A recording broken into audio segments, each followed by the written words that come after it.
I'm Connor Old and welcome back to another episode of Old's Oscar Countdown. And this week we're going to be looking at the Best Supporting Actress category, which is very interesting because as of right now there's a clear frontrunner, but I think with a performance, if you know what I'm talking about, could sweep it and sort of take it. However, we've not seen the movie yet. So before we jump into things, if you're new to the series, what I do every single week is at the top of the show I talk about some of the rising and falling movies, and then once we get into the main sort of bulk of the episode I talk about a different category.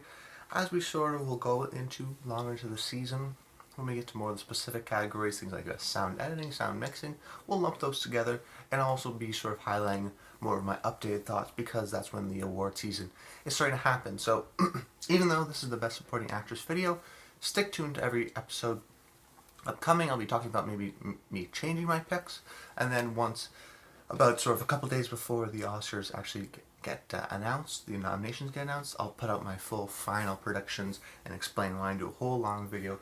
But if you want to sort of stay tuned, up to date sort of weeks, the race as it's changing, don't just come back to this video, come back every single week and check out those updates. So speaking of which, the update sort of this week is Bohemian Rhapsody in terms of the rising. Bohemian Rhapsody has sort of been rising and falling back and forth. It's kind of a hard film to judge because at one point it was like, I'm not sure if it will do amazing at the box office, and the critical reception was poor, so that hurt the film overall. Then it started campaigning as as a drama at the Golden Globes, so it was very sort of confusing its trajectory, and I thought, this is maybe not the path I would have done. I probably would have done it in a musical, and I think it would have done a lot better at the Globes, and then therefore maybe a lot better at the Oscars. However, it has done very well at the box office. It exceeded high expectations. People really love the movie. And people really love, in particular, Rami Malek's performance. Once again, there's still sort of the complications behind the idea of where it's not going to get director because of the controversy behind Bryan Singer, which could also hurt its chances for Best Picture. Now the critics groups are going to nominate it, and it's still going as a drama at the Globes. So it has a tough schedule in terms of the movie. However, I think Rami Malek and the success of this movie, this actually helps his chances. That being said, I don't have him in my predictions just yet. He could sneak in for someone like Ryan Gosling, but I'm still sort of of the mindset that someone like Ethan Hawke, First Reformed, might actually get in. That's maybe my dark horse pick, but as of right now, I think Rami Malek could get in, and he could be a serious contender if he gets in. I'm just sort of questioning the validity of the movie. And then maybe a falling one is First Man.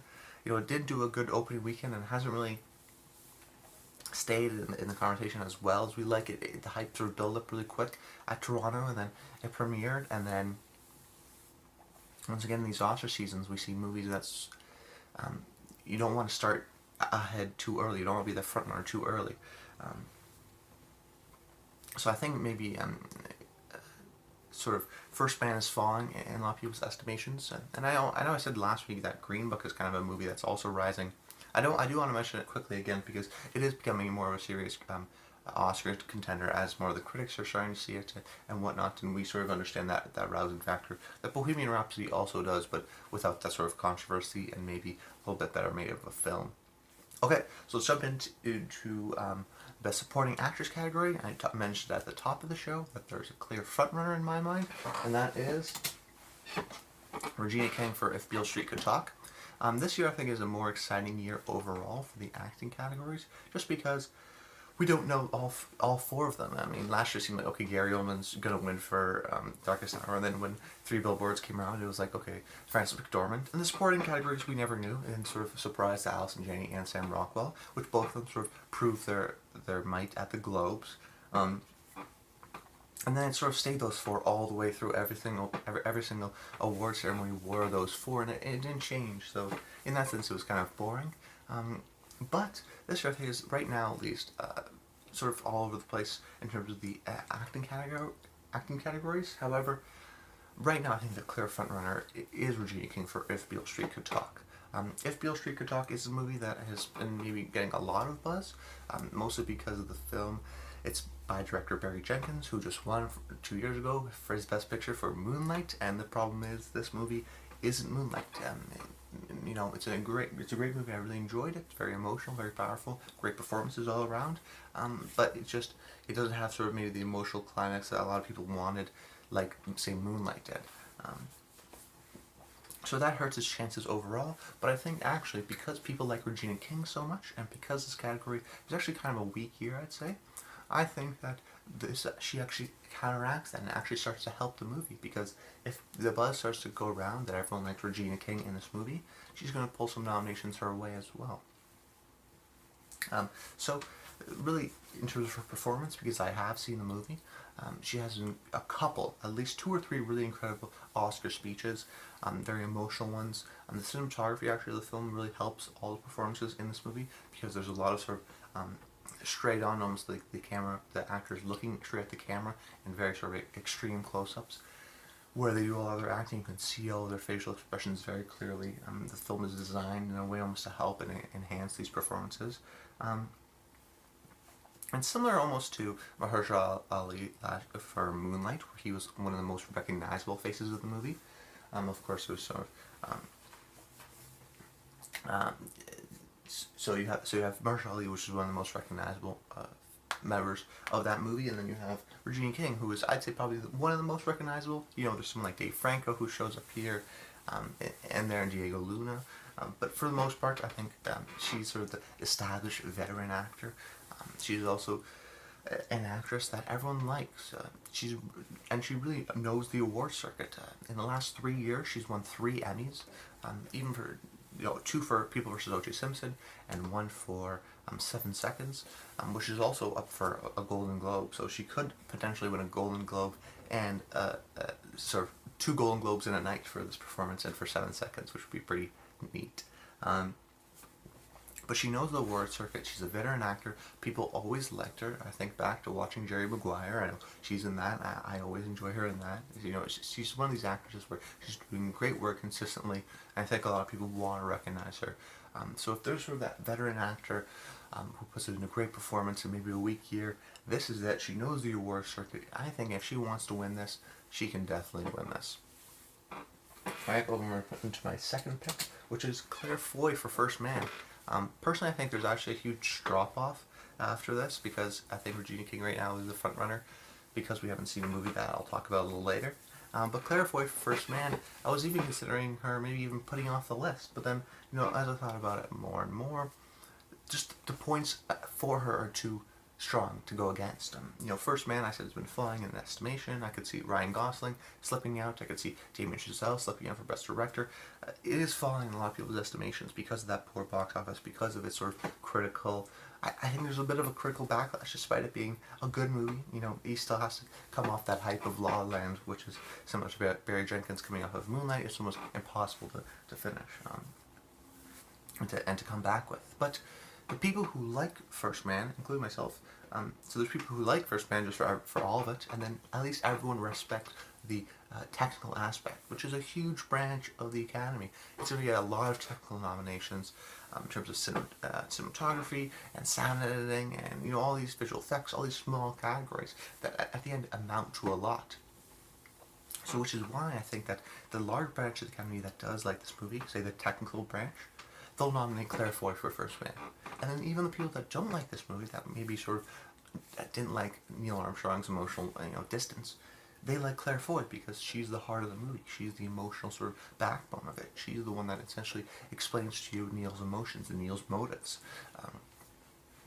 Plus, she's also a well-liked actress, similar to sort of an ingenue in a way, but she's really made that transition from the TV side to the film side. She recently won an Emmy and a Golden Globe for her portrayal as Queen Elizabeth in The Crown, and now she's sort of making that transition, like I said, over into the movie actress. She has this movie, First Man. She has Unsane that came out earlier this year, and then she also has what's upcoming, The Girl in the Spider's Web. Now, that's the point of contention, or I'm not sure yet. This is coming out before that box office has come out, so we'll see how that does, but unfortunately my prediction is that it doesn't do well at the box office. It's got 63% on Rotten Tomatoes right now. It's not doing that well critically, so that could really hurt her chances because her face is all over the city, and then if people see it and she's not good in it, that could sort of undermine her chances. Now, this is not Eddie Murphy with Norbit or anything. This is still a decent enough movie, a sort of a complex role in Lisbeth Salander.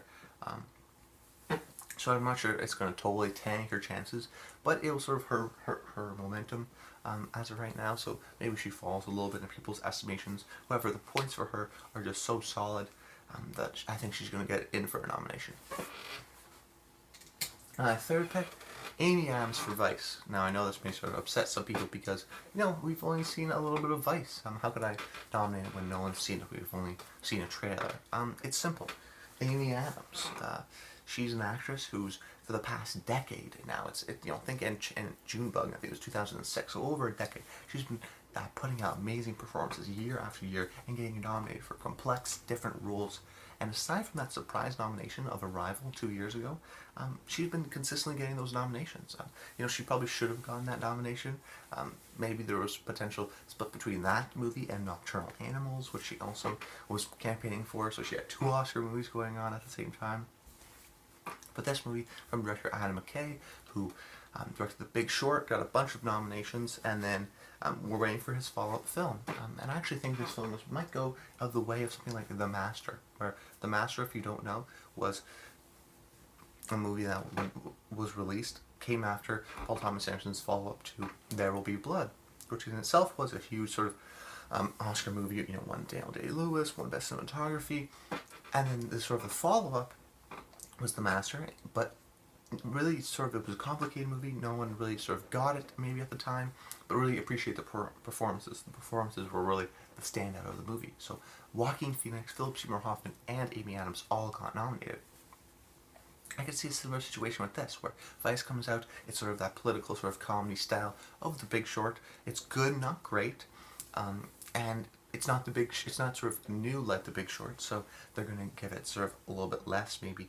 Maybe it gets in for Best Picture, maybe it gets in for Best Editing, but maybe it just gets in for 3 acting categories. Maybe Sam Rockwell or Steve Carell for Best Supporting Actor, or then Christian Bale and Amy Adams. I think, just by looking at the trailer, this is obviously a transformative performance. Right now she just looks like Amy Adams, but we see her later on with the sort of white hair, and she's clearly sort of going through multiple ages. There's a physical transformation. She puts on some weight, I think, and it's a period piece in a sense, even though it's in the early 2000s. I still think that there's a lot sort of going in her way, and I never want to bet against Amy Adams, so right now I'm having her on this list.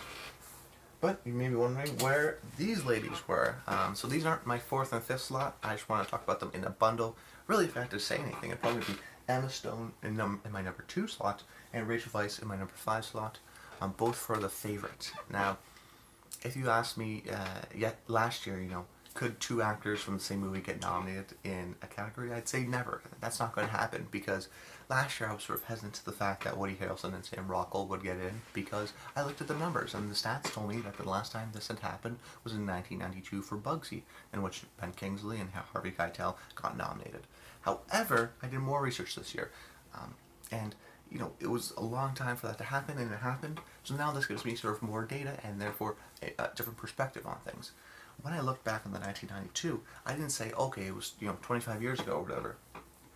It's relevant. I looked at sort of the years before that, and in 1990, here, let me just get the movie right. Enemies: A Love Story. Angelica Houston and Lena Olen both got nominated for Best Supporting Actress. So what this tells me is that this was at a time where it happened once, and then a couple of years later it happened again.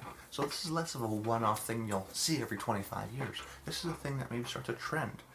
Just because 3 Billboards was such, people love that movie and both of them got nominated, I think that people will remember, oh yeah, we can nominate them from both the same movie. We don't necessarily have to spread out the love if we really love both these performances. And with a movie like The Favorite, it's definitely set up like that. It seems like a movie where there's 3 co-leads, Olivia Colman, Rachel Weisz, and The Favorite, and Emma Stone. And right now I think Emma Stone, is a little higher up just because she's more of a recent Oscar winner, but Rachel Weisz has also won an Oscar before for 2006 in The Constant Gardener. So these are sort of Oscar players. Don't forget about that. I just think that The Favorite is a movie that I've heard has a passionate fan base, That being said, it's also going to have its detractors because it seems like a divisive movie, but the people who love it really love it. It's going to get a lot of those #1 votes in Best Picture, and it's going to get a lot of nominations because of that. So the passionate fan base around it will want to nominate all 3 of these actresses, including 2 of them in the same category, because they feel like, half the people will think, oh, Rachel Weisz, she's really the lead of the story, so she's the best one, or whatever. I'm going to give her the nomination. And then other people are going to think Emma Stone, because we start with her, she's the lead of the story, so they're going to nominate her. And I think there's just going to be so many there's just such a big passionate fan base for that movie. I think they're going to both sneak in. So really, just to reiterate, Emma Stone really might be my #2, and Rachel Weisz may be my #5. With a potential spoiler, if this sort of the dual system doesn't happen again, that potential spoiler would be Nicole Kidman for Boy Erased. This is into our honorable mentions point because those are my 5 predictions. But Nicole Kidman for Boy Erased, I just feel like we're in a Nicole Kidman renaissance in a lot of ways. She has Boy Erased and Destroyer, and my sort of potential spoiler right now, and so I wouldn't be surprised if Boy Erased does very well at the Golden Globes. I could see that sort of being a Globes movie for sure, and Nicole Kidman could sort of gain some steam there. So watch out for Nicole Kidman for sure. She's a potential spoiler, and a strong one too. And you have some like Margot Robbie for Mary Queen of Scots, where she goes through this amazing physical transformation, and she was nominated last year for I, Tonya. I just don't think the movie's going to be that fantastic, and people are just going to forget about it. Linda Cardellini for Green Book. She's one of those people the other way where, she has a small performance, but people really love Green Book, and she should carry that sort of weight. Michelle Yeoh for Crazy Rich Asians. She's probably going to get a Golden Globe nomination. So, and Crazy Rich Asians will do well at the Golden Globes. So I think, watch out for her as a potential spoiler. But as a sort of my top 6, I think there's really Nicole Kidman's in that top 6, and she's threatening for 5. It's really those actresses that could get in. And say Amy Adams' Vice come out and it's laughable, it's bad, it's terrible. I immediately put Nicole Kidman in that 5th slot. Immediately. I don't take those 2 favorite girls out. I put Nicole Kidman in there because I think she's a potential spoiler. And who knows? I say these facts. There's a trend that goes on these years. That's true. The favorite's strong. That's true. But it's also true that we're having a Nicole Kidman renaissance. And with both those performances, could propel her into this category for Boy Erased. So that's about it, guys. I hope you guys enjoyed the episode. Make sure to comment below. Let me know your thoughts. What are your thoughts on my list? What would you put in there? Are there any other potential spoilers that I missed? I'd love to know in the comments down below. Stay tuned next week for the Best Supporting Actor category. That should be a lot of fun. And then Director and so on and so forth. That's about it, guys. I hope you guys enjoyed the episode, and until next time, stay tuned.